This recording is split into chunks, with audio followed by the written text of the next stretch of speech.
ko radian la dit kel mo goro ba chuop ka roi to kon cha la ram kel mana te ram kel me chi roi me chi yi te loy de chocolate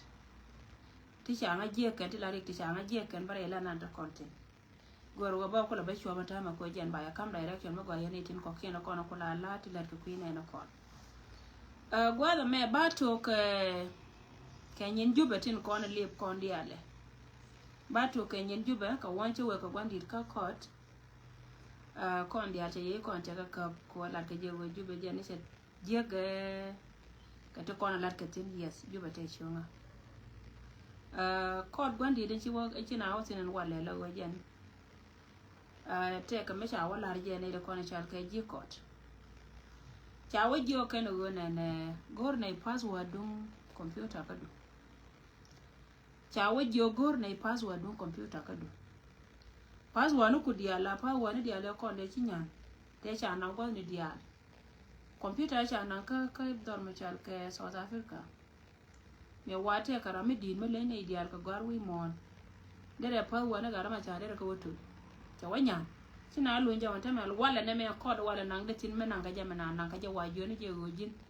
chi password no ko chi ka nya ka gor ne we bi computer bi le and then je ko ta wa che ga jo che de me to wa chi che lok challenge di tanya no cha lo ne rai kale ala go jena na chiro da la na mo biya te ga ngai tin go jena chiro da la jena cha wala da wala ko go computer na chi ma chi ne ka dia la kona yen tanyin wai ka ne yin te ka kwara da dia te ka tin kala duwa me dere mai leb na ka ba ka lebra da dia ele ne me ka da ro ka ne self read wel mate me go ga ka me de self ka lo me de ga kwena ko tele me la secret me ga go jen ka kan latin kon lar ka ja a jen tegde so cha wo je wo bi leb je lok cha chu nyo ka manan ka je cha nang na dore cha chu nyo ka manan ka je cha nang na dore kon di ja tin male yene dia lo kon link ka social media ja tin male ka je ne cha wala da wala ka kot male nya wa jok nya de male nya te to happy birthday sis cha birthday you miss today happy birthday nya wa jok yeah so ajen nani chiro da na mo men go ro baro tin nyin juba cha baro tin lo ko wo chet ka men cha la ya ta na to kon to ka juba tel mo ko kon consenting ko wo chira ka ta na la kon du elu jin ran mi ci wata di mi ci kon du elu mi ci da cha ja ngai ka jira ndo go nga mi ci nen ba wala ko ella du ele ne mi ci ko da jiya ne ci ko la ro nga ne cha ta ka jal ka go je dir nga lo ba ko lo ka waje jira ndo mi la ro wana mo la nyen ken lo kana ka tele mo gora baro itin ban me chiro da yaw kana ko no konta ka ti jemba barar ka bay jiwo 1 2 3 ta mi ato tin jelle mo gora balar yena ma go jene ci wo ben ka ko da wala me cha wo jo bi computer bi le ci computer nyan ka jang dia ci computer ta nyan ka sa so ne dia lo ko nan tin di kana ta me nan kare we amma ne rande ne sha wannan ran South Africa ga go ka no biti dia la ta nyan ya wo jogo bi le ka je chulo so na ma jen liang chi liang ka nga ka ta na chi wo ka ko kon di don wale ka goro go bi ata ga ngai tin ko chi kon be dier kon ete nan ka de dia la kon la da ka jube ti dia la kon nan ka rodien tin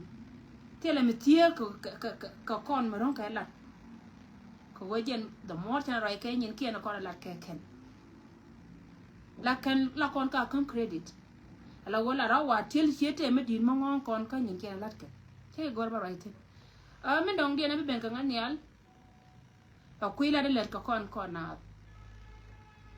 a chilo de chata lan ka galu chi warat ko chi jawo me che no ne today ngan dwala ko jende je reveal me chire me che ngajena kare ko community lo je go de right la de je mi sha lat ke teamwork an idea lo kon let ke tek dan kon wari mi che te me chi woduer ko gwal tin ko na ci ga luki wala te right ka ba right na tame la lu ni gen kan la wala bible la de la poinda chala na kare kwale ben ko kon dia la go jen ngot ko let o go kon ba kon ba ji o go kon chana te wan ka community kan ile kon kwel ka ji ni eno gwa mate ka ji cha je no wan ni ken cha ka loin pinya ken chwa ba rai na cha la da ma na ga luki wala da go biya ga go to eno gwa mate ka ji cha je ne ken cha ka loin pinya ken kan ile kon ko ata ga da ken ko gor ko brai ka kan ile kon ngai ke lo ka dor han chero lat ka ngane ka reo che yo jana kareo changa da na chire cha to ka fiel aya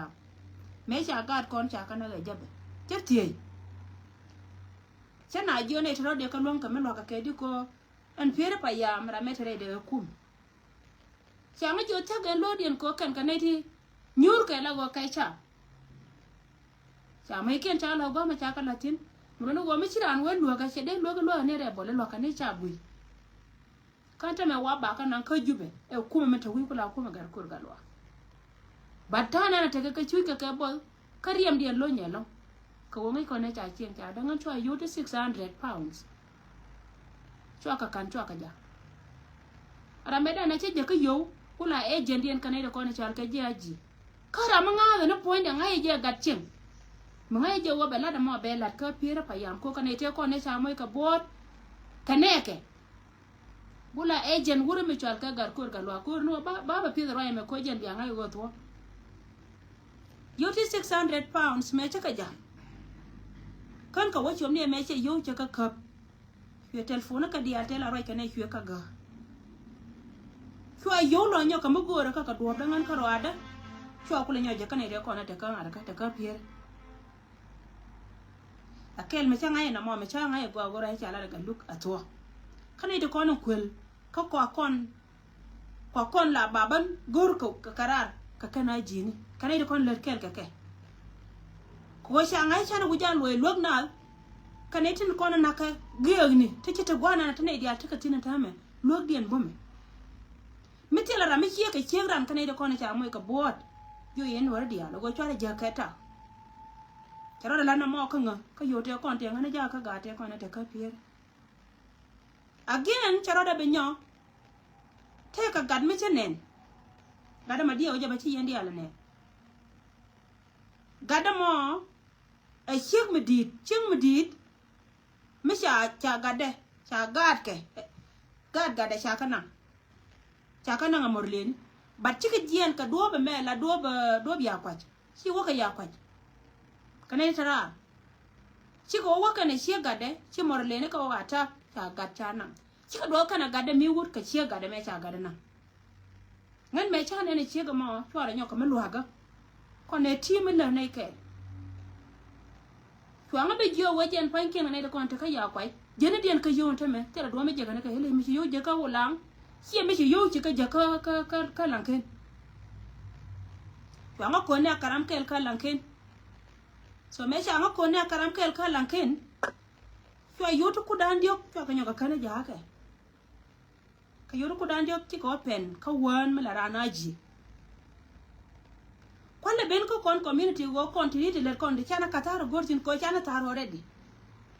lo ko ne dor mi changa ngara kane titi lakin bi anga go bodo nan ta ka wana mo chaka gang cha kon ngai go ante me go kon chana rodan community go bane dor bane lo but post ka dub dia me cha wuja go ye me cheka wono cha wo jen wai ka mukta bala do moment ko moment ta ka jika ta shari'a laka tik da ka yo ka ke me cha wo jen wai ka ne da ko la ji dwaran cho ta no go ko nga la jaga ka te ne na kon ba ko la wago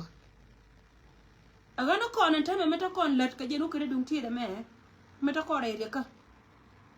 mu gori je go apu je go bi je ka yo re lo ka mi jiram kel maguri je bi cha du ka lo je na ka pol bi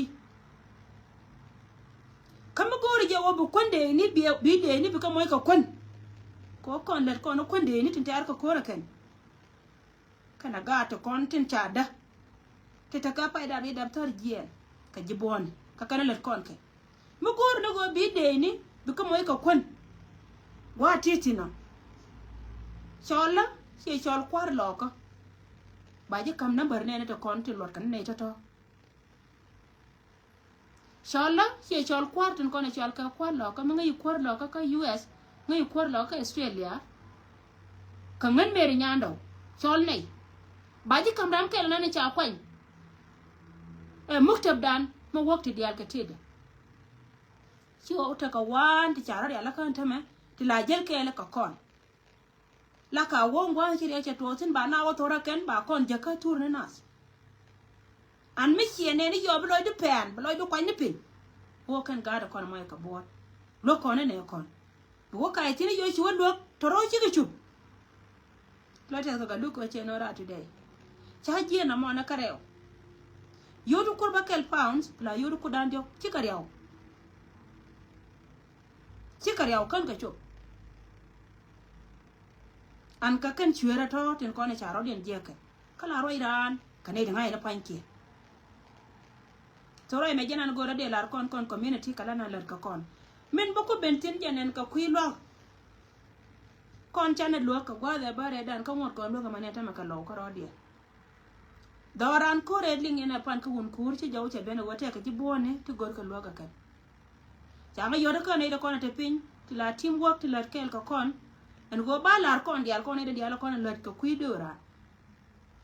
balar kon dial kon de dial kon ti lar ka kuidoran wo ban wujan lo ina wujan ka won kur ko de cha tere ka dio ka won kur chana ta ka kasara ka jibone tina long gore je go ban lo ga tame ka ban won kur ban jaliye mitya gi long agwana na titin lo ina wujan ka won kur ka gat kon te ko na cha o mai ka bot ka won kur kula de kon te ka fiji kan menta dai lo ka kana to bat ta kon ga kare te lo kuike no ban la ka kuike no ban pan alara me we ko kon dial kon de kon la lo ka dora ken o go lo ina wujan ka won kur ban ne kon tin kon cha mai ka bot nang na ka gwa na bi ko te tin ma ba bot ken ba ko la tin ka lat ching she ka ta na ko na lat ka bot ken ka lat ching atam ko na me che ben ko kon la doran ka le te chunga an ma wi nyin ko ma wi ko je tu ba ji ko na ka ne ko na kula te pin ka moment ba ji ko na ka ne ko na te pin ti te kel ka jiboni muno go eri de me awe ka ne dial ko na chal ka ji ching especially ji doran ka greta panga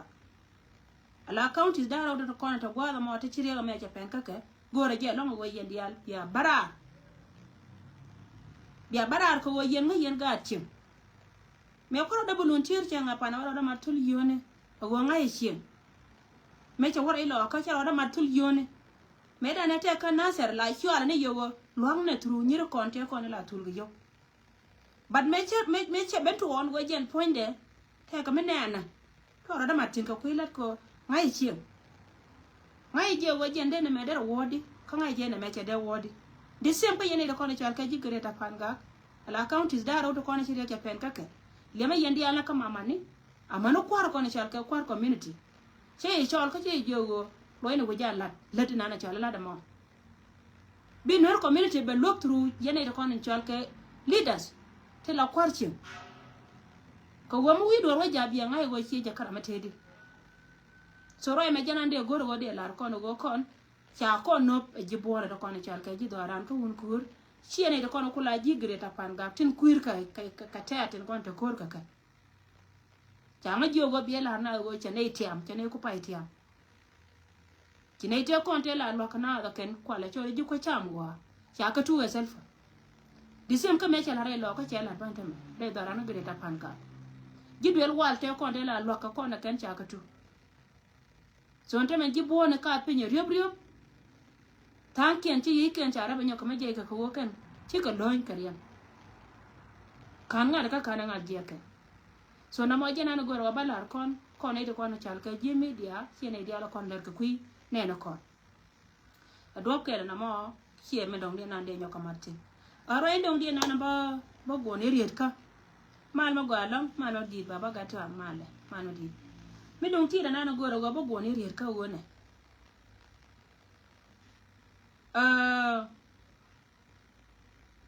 alala da me alar ka me ka social media tara maka platform de me che lebe je tela ram kel me chano kwa ko nwer community me la kwara ko nwer community ka social media tela kon kwa ka department to goal te tar ka na kela ka nen yen baba ga to la bera ara la wo je no gwan ya burjun o kwor wai tami man nyando ngan ko di bichon 20 andi bichon 20 men an tayentin ajen community dan kelio ti lo kora me cha kwan cha point anuari wora me jena man be ngwani be kala ko depend kala nana ladi min ladi ajena be nwer community bi kula jakko jin bi jal kel kana ngalla da ri de me kana te cha ngong na kan ka we ka lo nwer community wana ka UK chenga pan cheti che wanga no ko ye kwor lo ka UK yanga ngan si go ko ye kwor lo ka UK te ka mu gor ni ja kan go na ba gwanda baro da nyodo ni gor na baro da nyodo jira mana na kula kwor lo ka UK me chol ro do kwor lo ka UK mi si mara na ngai community chwana jedak ki community arana kila wacce ira bale ko kol wala ke chut community ni ankara te ka me cha observe ana roye mo mo go won go jin bi continue ka je budget post kan mer community kama na lo mer bi te lian ka ji ko lo ka kan mer community to ma chal ke UK jara ma number 1 kene team de me chinga jelis ko lo dial me da ne changa de na ja si team de me ku go team lanu team kan mi kite da kap ni me ta ka Africa me la jo ngala ro je tari jen akane te konta ji chon kel kan ngan mer nyando chwala la ka raran chwala da kai batte karamya pin maroy ke shot ner ko me chot loka kwanne me ko la da walle ka peje me ko biro du ngai bi ngai go gan mala bieda kiti ko la tila de cha ngong ke me la bieda chi go ko lo ka UK team me lot ka kwar lo ka UK ngai ka an cha ko le ka duora ken bachina be barar ka social media ba nyin ching la ba ba post dum no wala nan le di chelan ma go Baji luya ka social media today, a church will be mentioned, but tomorrow be mentioned. Let an let the social media ka show loka. Here me let it ping, ka show loka, chago. Shilo la let kalan and let kaji. Baji luya today. Here ngan talk me bewa to kaji. Ngan tell a mas, can I tell a dako? Shall a mother can I dako? La mother karame chung kel ka chuang. A cha jini cha kon dap kel ni do mi jia chan ba mas kon ji ngan si ngan kwor mer community badanga lot kan wer community mete ka me sha ngi kan wer community a jeni janga ko ba nga ke nyando ana lat the same ko ji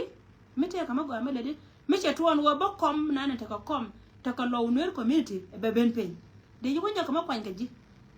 ine chir ko bowo ka kona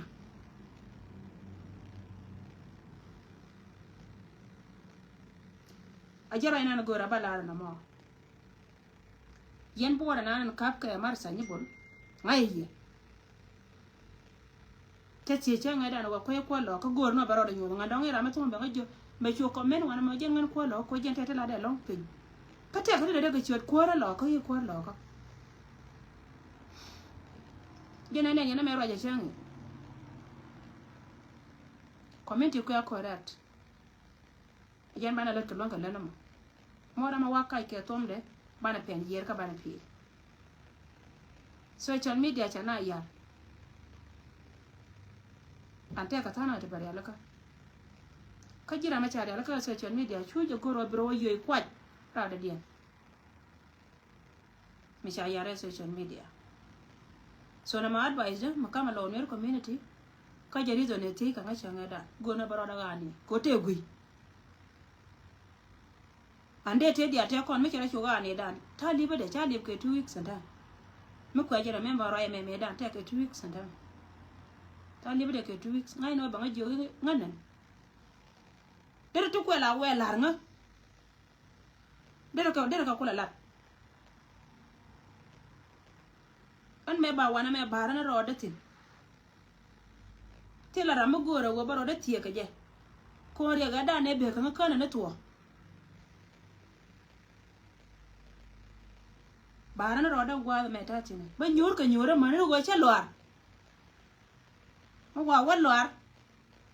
baro da mare community kel ga ji community ban makani ne ko na de ko la jako bala ram kel ka ya kel ka makana ne je ba gore me da ne ko la ken yam ba gore me dan e ko la ken yam ban mak tel sil me bi ka greta pan ka kandu ne pim ke sil pan ga chuje nang me nya do be bala me bi ka la Jori state ka tele sil la Jori state ka counties ka dan wan ko na teaching me tele sil tabaro ay kaji kame bi ka bentiw ka counties ko nang bara ka bentiw mi wi wa ben ka mi kan ma de bentiw community chu we bala tabala an bi ngai shagor ka la bada so didi kana kono goro balar kon la go kon lo ina wujan ka gad kon yen mana da ba dial fana lor ka dor kel ci dor ko pay be lo ina wujan ka gireta pan ga ne ko de gireta pan ga ka chu ya gor ka luak dana ken gor ko wajen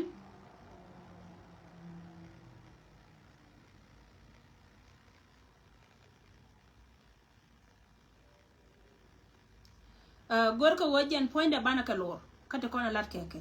so tidi kana kona bana wara ka jenu kidi dum tida man ana kon mala ta kel kayya